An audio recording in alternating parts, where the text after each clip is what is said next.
ఆయన్ని ప్రేమిస్తే దేవుడు వాగ్దానం చేశాడు. రోమ 8:8, దేవుని ప్రేమించేవారు కనుక ఆయన సంకల్ప చొప్పున పిలువబడిన వారికి మేలు కలుగుటకై సమస్తము సమకూడి జరిగిస్తాడు.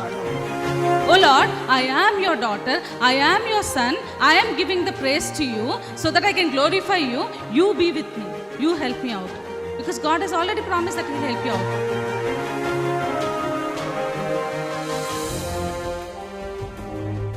ఎన్నో మార్లు ఆయన తప్పులు చేస్తూ పాపము చేస్తూ నీకు విరోధంగా నడుస్తున్న మా కొరకు నాయన, అవిధేయులైన మా కొరకు ప్రభా నాయన తండ్రి, నీవు ఆ సెలవులో వెల చెల్లించావు కదా నాయన తండ్రి. నీవు నాయన మరణాన్ని జయించడం ద్వారా, సజీవుడు అవటం ద్వారా నాయన ప్రభా తండ్రి యేసయ్యా, మరి నాయన మేము ఈరోజు సజీవులుగా ఉన్నాం కదా తండ్రి.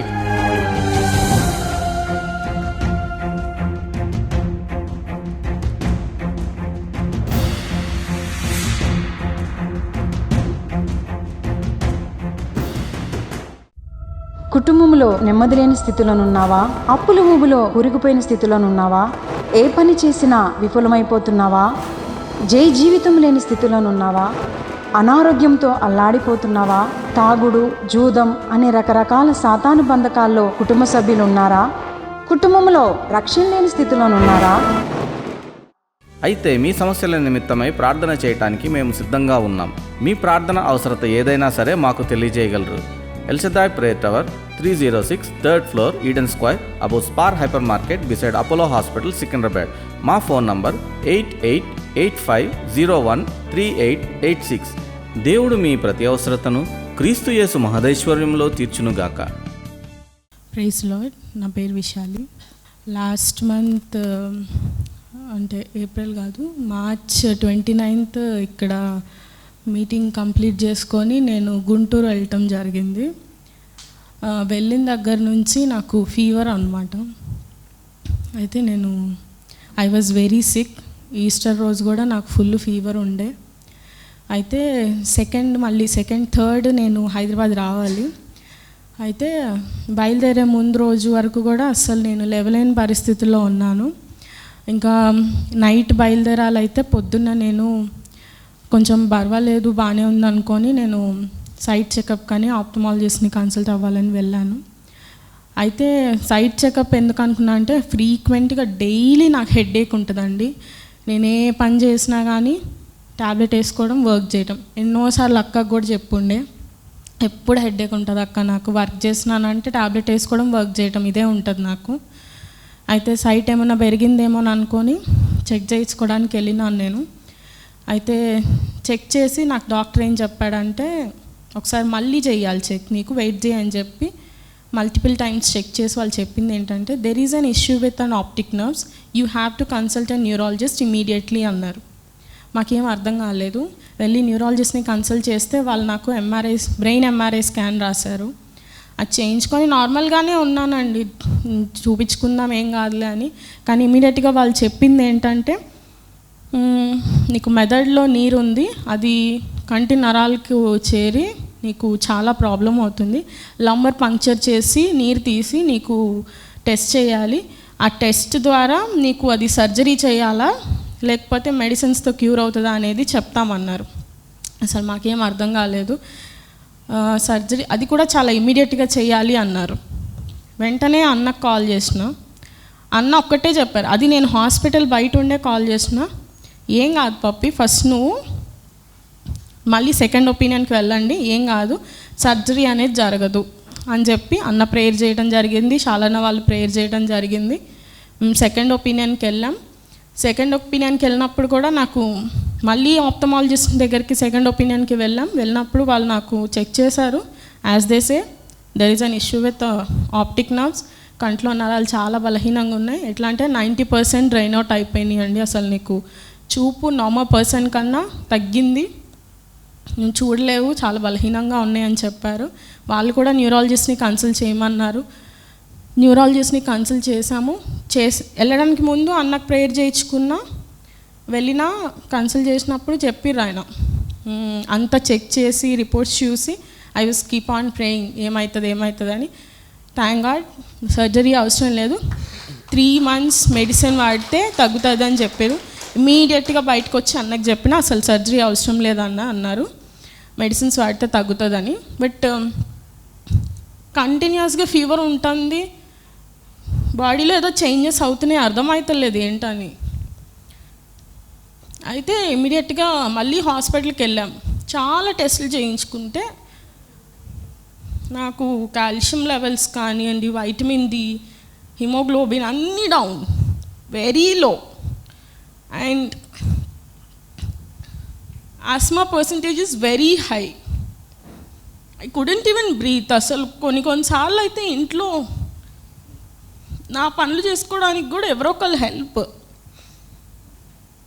ఎవ్రీ 2 డేస్కి ఒకసారి నాకు అక్క అన్న కాల్ చేసి మానిటర్ చేస్తూ ఉండేవాళ్ళు, చాలా ప్రేయర్ చేసేవాళ్ళు నా గురించి. చాలా టఫ్ టైమ్స్, 25 డేస్. అసలు ఒకసారి అయితే ఒక ఫ్రైడే అక్క నాకు కాల్ చేశారు. ఐ వాజ్ ఆన్ సెలైన్, నేనేం చేయలేకపోతున్నాను, ఒక గ్లాస్ కూడా పట్టుకోలేని పరిస్థితి, అంత బలహీనత వచ్చింది, ఇక నరాల బలహీనత అంతా. నేను ఒకటే అనుకున్నా, ప్రభువా ఇంకా నాలో ఏమైనా తీసేసుకోలేని ఉంటే నేను తీసేసుకుంటా, కానీ నాకు హెల్ప్ చేయండి. Every week Friday posters, Sunday posters చేస్తా. ఈ వీక్ నేను చేయలేనేమో, లాస్ట్ వీక్ కూడా నేను చేయలే. ఇప్పుడు కనీసం నేను ఒక గ్లాస్ కూడా పట్టుకోలేని పరిస్థితి. బట్ ఐ డోంట్ నో, నేను ఇప్పుడు చేస్తాను అని చెప్పి నేను ప్రేయర్ చేసి కూర్చున్నానండి చేయడానికి. I made those posters and చేశాను. ప్రభు నిజంగా నాకు ఎంత శక్తినిచ్చారంటే, ఆఫ్టర్ 1 మంత్ మళ్ళీ నేను చర్చ్కి వచ్చి ఇక్కడ నిలబడి సాక్ష్యం చెప్తున్నాను. ఎవ్రీ 2 డేస్ నా బీపీ ఎంత లో ఉంటుందంటే I was only on 60 or 80 అంతే. ఇప్పటికీ కూడా ఎవ్రీ 3 times నేను ప్రతి పూట ఒక 3 to 4 టాబ్లెట్స్ తీసుకుంటూ అలా ఉంటున్నాను. But definitely I know God is going to heal me. And ఈ రోజు ఇక్కడ నిలబెట్టిందే God's grace. God has already healed you. Amen. Hallelujah. We are all healed by His stripes. Amen. All the glory to God alone. Continuous ప్రేయర్స్లో నన్ను జ్ఞాపకం పెట్టుకున్నారు అక్క and అన్న, అండ్ నాకు చాలా మోటివేట్ చేశారు, చాలా హెల్ప్ చేశారు. Thanks lot for thanks. గట్టిగా చప్పట్లు కొడదాం, మేము ప్రదాం, గట్టిగా చప్పట్లు కొడదాం. మరి ఆ బిడ్డ తీవ్ర అస్వస్థకు గురైంది, ప్రార్థన చేశాం, ఆపరేషన్ అవసరం పడదు. ఆమేన్. దేవుడు పలికించిన మాట ఖచ్చితంగా నెరవేరుస్తాడు. ఆమేన్. హల్లెలూయా. చూడండి, ఎందుకు ఈ వ్యాధి వచ్చిందంటే ఖచ్చితంగా చెప్పగలను, ఇది సాతాను శక్తుల ప్రభావం వల్లే వచ్చింది. ఆ బిడ్డ మరి గుడ్ ఫ్రైడే రోజు వాక్యాన్ని అందించడం జరిగింది. చూడండి, దేవుని పని మనం ఎప్పుడైతే చేస్తామో సాతాను దాడి ఇంకా అధికంగా చేస్తాడు. ఆమేన్. హల్లెలూయా. అయితే వాడు ఓడింపబడిన శత్రువు. Amen. Hallelujah. Is the defeated enemy. కాబట్టి you don't have to worry. నువ్వు ఏ ట్యాబ్లెట్లు వేసుకొని అవసరం లేదు, దేవుడు నేను ముట్టేశాడు. ఆమేన్. నమ్మిన ఒకసారి దేవుని స్తుతులు చెప్దాం. హల్లెలూయా, హల్లెలూయా.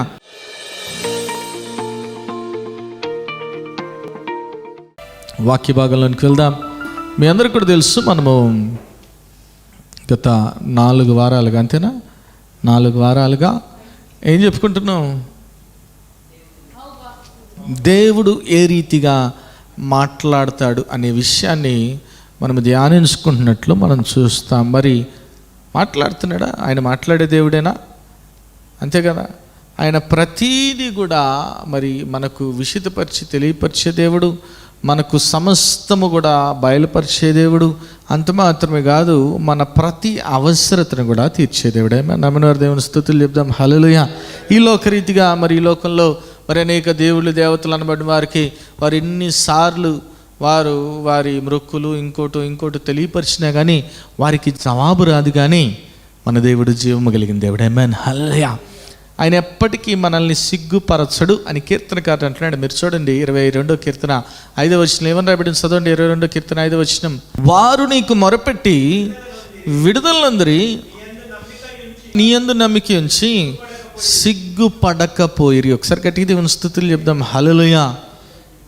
ఎవరు వారు? మనమే. మనం ఎప్పుడైతే దేవునికి మొరపెడతామో, నీ కష్టకాలంలో, బాధలో, ఇబ్బందుల్లో నువ్వు ఎప్పుడైతే ప్రభువుకు మొరపెడతావో దేవుడు ఖచ్చితంగా నీకు విడుదలను అనుగ్రహిస్తాడు. నమ్మినవారు దేవుని స్తుతులు చెప్దాం. హల్లెలూయా.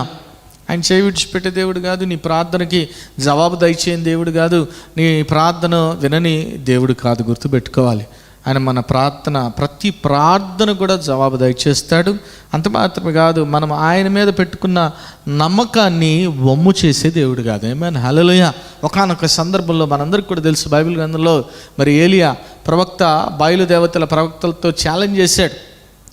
ఆకాశం నుంచి మరి అగ్నిని మరి కిందకి పంపించి మరి దహన బలిని మరి కాల్చేలాగా చేయాలని ఛాలెంజ్ చేసినప్పుడు వారందరూ కూడా వారి దేవతలకి ప్రార్థన చేశారు. కానీ వారి దేవతలు వింటాయా?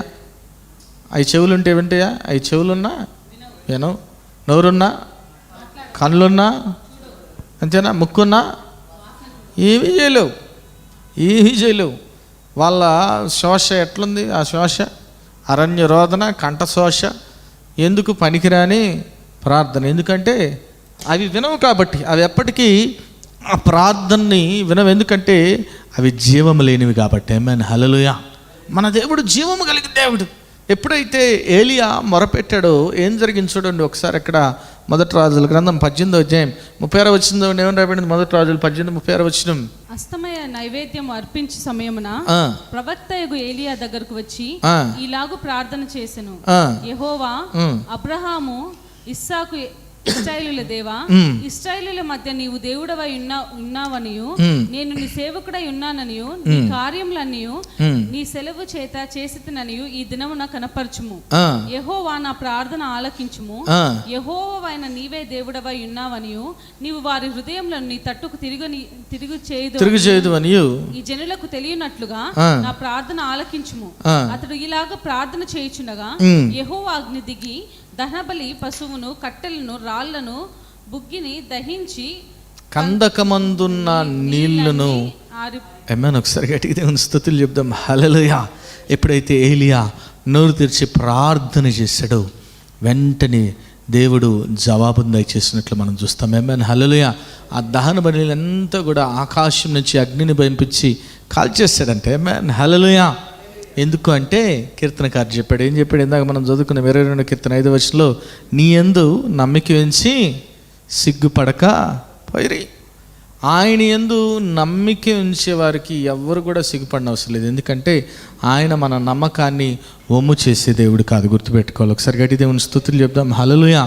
ఆయన మన ప్రార్థన ఆలకించే దేవుడు, మన ప్రార్థనకి జవాబు దయచేసే దేవుడు. ఏ రీతిగా జవాబు దయచేస్తాడు, ఏ రీతిగా దేవుడు మనతో మాట్లాడతాడంటే ఇప్పటి వరకు ఎన్ని చూసుకున్నాం గుర్తుని? ఎంతమందికి? 11 ఏమేంటి చెప్తారా? ఒక్కోటి టకటక.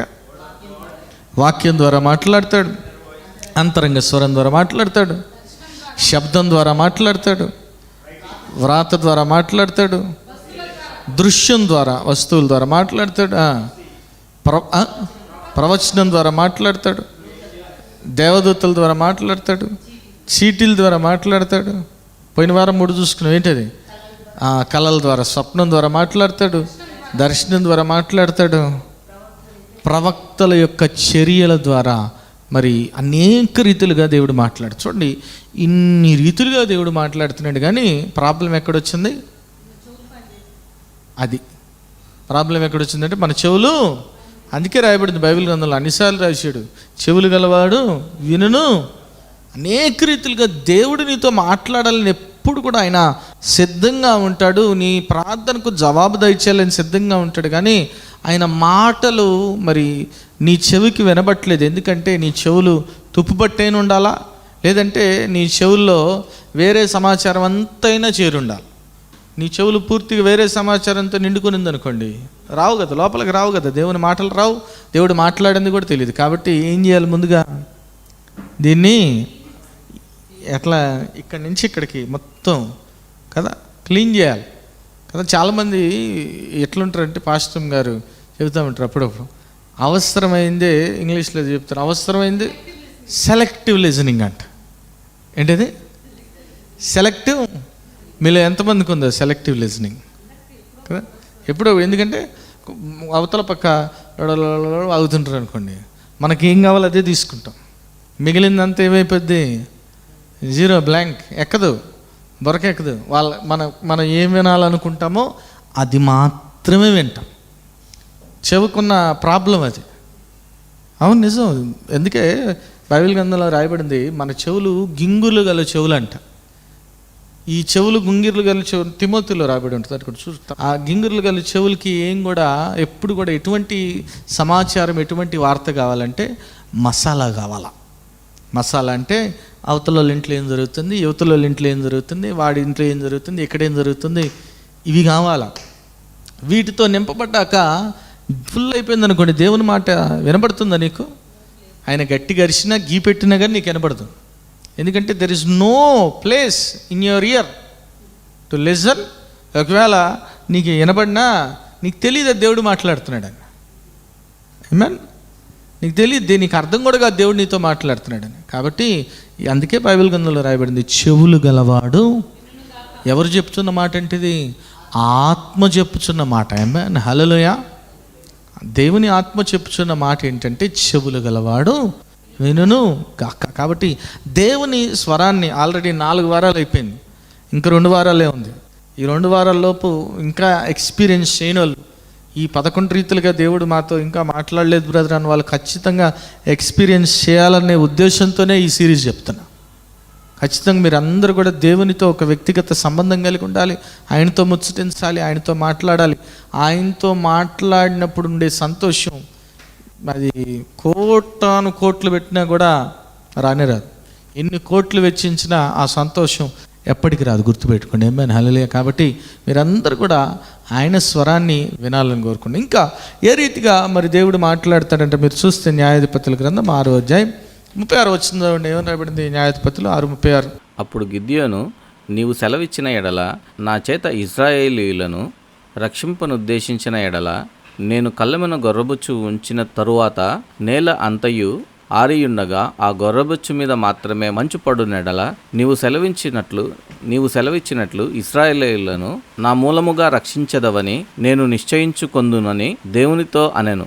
అలాగున జరిగెను. అతడు ప్రొద్దుట లేచి ఆ బొచ్చును పిండించి నీళ్లతో పాత్ర నిండే వరకు ఆ బొచ్చు నుండి మంచును పిండెను. అప్పుడు గిద్యోను, నీ కోపము నా మీద మండనీయకుము, ఇంకొక మారే ఆ బొచ్చు చేత శోధింప సెలవిమ్ము. నేల అంతటి మీద మంచు పడియుండగా ఆ బొచ్చు మాత్రమే పొడిగా ఉండనిమ్మని దేవునితో అనగా. ఏం చేస్తున్నాడైనా గిద్యోను గారు? దేవునితో గేమ్స్ ఆడుతున్నాడు. ఏంటి, నువ్వు నాతో చెప్పావు ప్రభా, పరాక్రమక బలాఢ్యుడా అంటున్నావు, విజయాన్ని ఇస్తా అంటున్నావు, అయినా కానీ ఏం కావాలంట? ఏం కావాలా? ఎట్లా మాట్లాడతాడు దేవుడు? గుర్తుల ద్వారా, సూచన ద్వారా మాట్లాడతాడు. God will speak to you through signs and wonders. Amen. Hallelujah. గుర్తు కావాలంటున్నాడు, సూచన కావాలంటున్నాడు.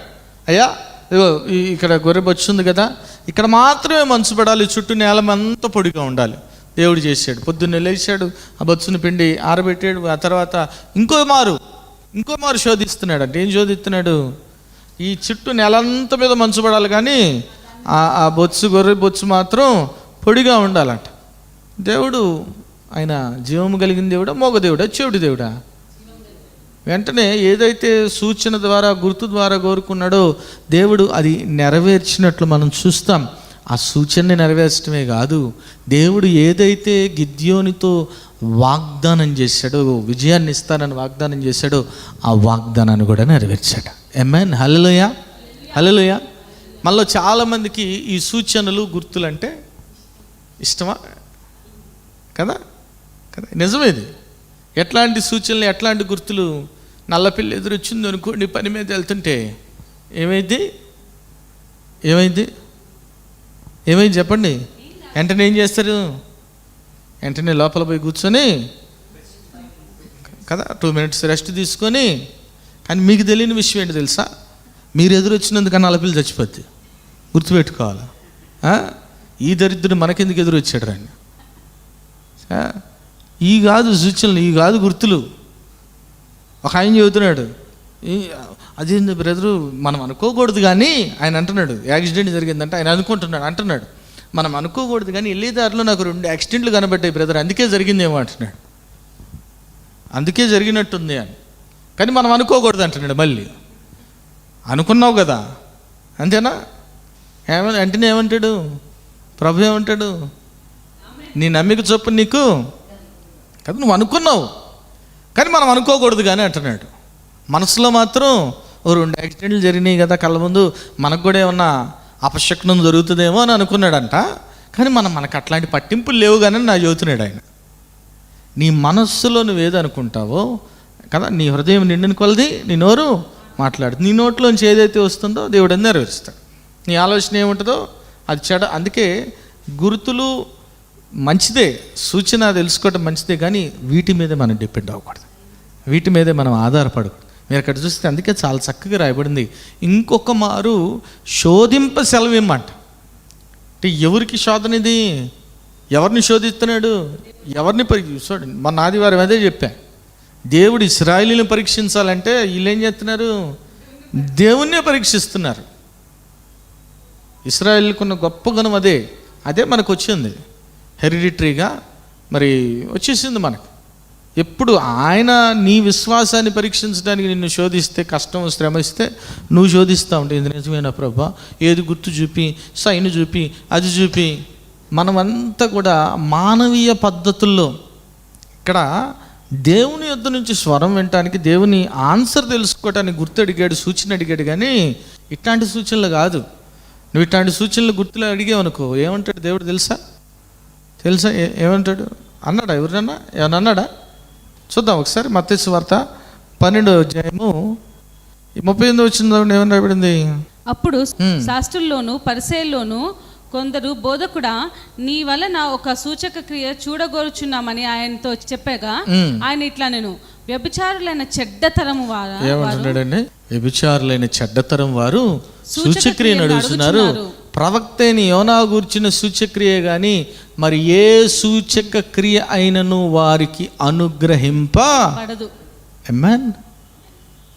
Don't depend on signs and wonders. Okay, కొన్నిసార్లు దేవుడు నీకు గుర్తులు చూపిస్తాడు, లేదంటే సూచన చూపిస్తాడు. చెడు జరుగుతుందనో, లేదంటే మంచి జరుగుతుందనో, మేలు జరుగుతుందనో దేవుడు నీకు బయలుపరుస్తాడు. మంచిదే, కానీ అదే పట్టుకొని ఎలాడకూడదు. ఆమేన్. ఈ లోకరీతి సూచనలు కాదు. ఈస్ట్ ఫేసింగ్ ఉండాలా, లేదంటే పిల్లి ఎదురొచ్చింది బల్లి మీద కదా. కొంతమంది అంటుంటారు, బల్లి ఎడం పక్క పెడితే చావా, మనకు తెలియదులేండి. ఎడం పక్క పడితే చావు, కుడి పక్క పడితే బల్లికి చావు, మనకు కాదు కదా.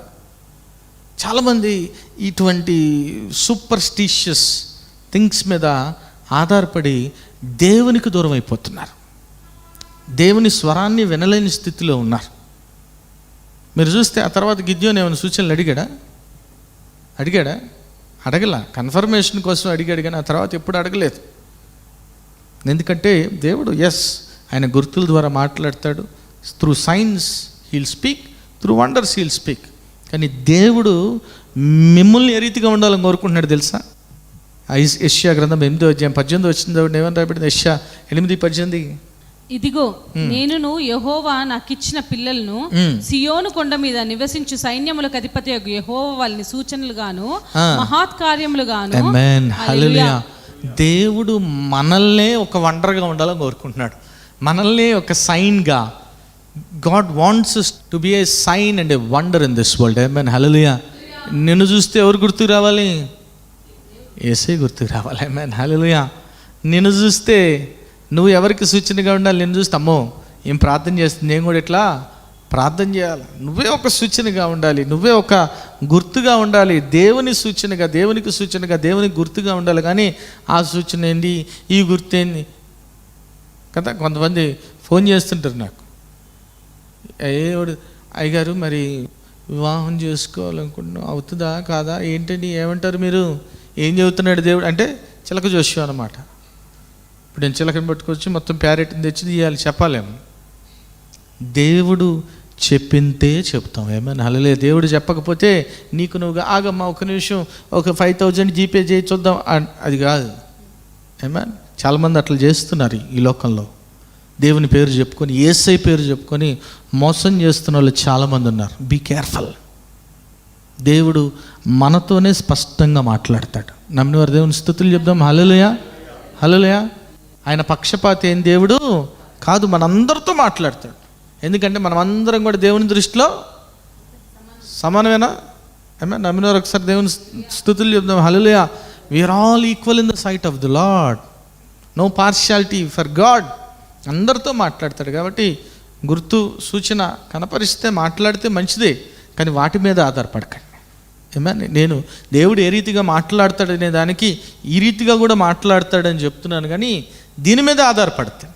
ఇంకా అనేక రీతిలుగా దేవుడు మాట్లాడతాడు. ఏమన్నా ఒకసారి గట్టి దేవుని స్తుతులు చెప్దాం. హల్లెలూయా. ప్రార్థన చేస్తున్నాం. నాయన స్తోత్రం ప్రభు, పరిశుద్ధుడా ప్రేమిగల తండ్రి, దయగల దేవుడు నీకే వందనాలు. ఆయన వాక్యం ద్వారా మీరు మాట్లాడే విధానానికి నీకే వందనాలు.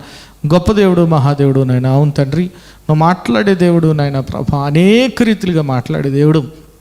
మేమే నాయన ప్రభా మరి గ్రహించలేని స్థితిలో ఉన్నాం ఆయన. నీ మాటను నాయన ప్రభా వినలేని స్థితిలో ఉన్నాం ప్రభా తండ్రి. యేసయ్యా మీరే నాయన ప్రభా తండ్రి, నీ మాట వినే కృపను నాయన మాకు దయచేయమని అడుగుతున్నాం ప్రభా తండ్రి. యేసయ్యా గొప్ప దేవుడు నాయన, మహాదేవుడు నాయన. మరి ఈ సిరీస్ అయిపోయేలోపు ప్రతి ఒక్క బిడ్డ కూడా నీతో వ్యక్తిగత సంబంధం కలిగి ఉండే కలిగి జీవించే కృప దయచేయమని, ఈ వాక్యాన్ని మీరే నీరు కట్టి ఫలించేయమని, ప్రతి ఒక్క బిడ్డ కూడా వాక్యాన్ని జీవించి ఫలించడు కొమ్మల వలె ఉండే కృప దయచేయమని, ప్రతి ఒక్క బిడ్డను కూడా దీవించి ఆశ్రయించమని నజరేయుడైన యేసు నామములో ప్రార్థించి వేడుకుంటున్నాము తండ్రి. ఆమెను ఒకసారి గట్టి దేవుని స్తుతులు చెప్దాం. హల్లెలూయా, హల్లెలూయా. ప్రభు అయిన యేసుక్రీస్తు ఘనమైన నామంలో మీ అందరికీ శుభములు. ఈ వారం బైబిల్ క్విజ్ ప్రశ్నలు ఇర్మియా గ్రంథం నుండి. మొదటి ప్రశ్న, నా మాటలు మీరు అంగీకరించిన ఎడల నేను బ్లాంక్. ప్రశ్న మరొక్కసారి, నా మాటలు మీరు అంగీకరించిన ఎడల నేను బ్లాంక్. రెండవ ప్రశ్న, యెహోవా ఎవరిని విసర్జించి వెళ్ళగొట్టుచున్నాడు? ప్రశ్న మరొక్కసారి, యెహోవా ఎవరిని విసర్జించి వెళ్ళగొట్టుచున్నాడు? మూడవ ప్రశ్న, బదలోయ అనుబడినదేది? ప్రశ్న మరొక్కసారి, బదలోయ అనుబడినదేది? ఈ ప్రశ్నలకు గల సమాధానాలు స్క్రీన్పై చూపిస్తున్న నెంబర్కు పంపగలరు. గత వారం బైబిల్ క్విజ్ ప్రశ్నలకు సమాధానాలు. మొదటి ప్రశ్నకు జవాబు సంతోషము, ఇర్మియా 6:10. రెండో ప్రశ్నకు జవాబు లోహపు తుంటగాను, ఇర్మియా 6:27. మూడో ప్రశ్నకు జవాబు కొలిమి తిత్తి, ఇర్మియా 6:19. ఈ వారం బైబిల్ క్విజ్ విజేత ఎన్ అరుణ గారు ఫ్రమ్ సక్కినేటిపల్లి. కుటుంబంలో నెమ్మది లేని స్థితిలోనున్నావా? అప్పుల ఊబిలో కూరుకుపోయిన స్థితిలోనున్నావా? ఏ పని చేసినా విఫలమైపోతున్నావా? జై జీవితం లేని స్థితిలోనున్నావా? అనారోగ్యంతో అల్లాడిపోతున్నావా? తాగుడు, జూదం అనే రకరకాల సాతాను బంధకాల్లో కుటుంబ సభ్యులు ఉన్నారా? కుటుంబంలో రక్షణ లేని స్థితిలోనున్నారా? అయితే మీ సమస్యల నిమిత్తమై ప్రార్థన చేయటానికి మేము సిద్ధంగా ఉన్నాం. మీ ప్రార్థన అవసరత ఏదైనా సరే మాకు తెలియజేయగలరు. Elshaddai prayer tower, 306 3rd floor, Eden square, above Spar hyper market, beside Apollo hospital, Secunderabad. మా ఫోన్ నంబర్ 8885013886. దేవుడు మీ ప్రతి అవసరతను క్రీస్తు యేసు మహదైశ్వర్యంలో తీర్చునుగాక. మరి ఎవ్రీ మండే మరి ఆశ్చర్యకరైన యేసు అనే టీవీ ప్రోగ్రామ్ జరుగుతుంది. మరి ఆరాధన ఛానల్లో ఎవ్రీ మండే ఈవినింగ్ 6 o'clock వస్తుంది. మరి చూడండి, ఇతరులకి పరిచయం చేయవలసిందిగా ప్రభు నామ పేరట మనవి చేసుకున్నాను. అదే రీతిగా మరి యూట్యూబ్, ఫేస్బుక్ ఛానల్లో కూడా మరి ఇప్పటి వరకు అనేక ప్రోగ్రామ్స్ జరిగినాయి. మీరు చూడొచ్చు, వాచ్ చేయొచ్చు. మరి చూడండి, బలపడండి, పరిశుద్ధాత్మను పొందుకోండి. ఆమేన్.